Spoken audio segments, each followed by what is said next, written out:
और अहम खबर है, आम इंतखाबात 2024 आरोज़ की मुश्किलात में इजाफा। इलेक्शन मैनेजमेंट सिस्टम ताहाल मुकम्मल फाल ना हो सका। ज़राए के मुताबिक रिटर्निंग अफसरान EMS के तहत फॉर्म 25 और 26 जारी न कर सके। तफसीलात जानेंगे, बोलिए उसके नुमाइंदे फ़हद चौधरी से। फ़हद बताइए।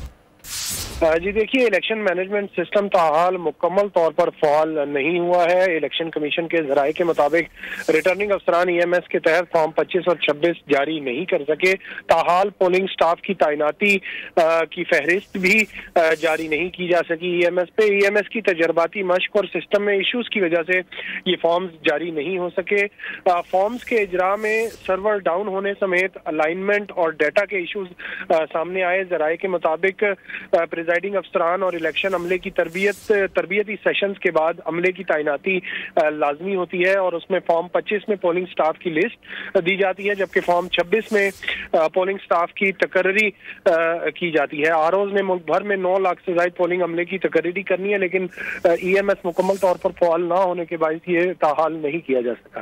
ठीक है फहद, बहुत शुक्रिया इन तफसीलात के लिए। सब्सक्राइब करें और बेल दबाएं ताकि कोई खबर रह न जाए।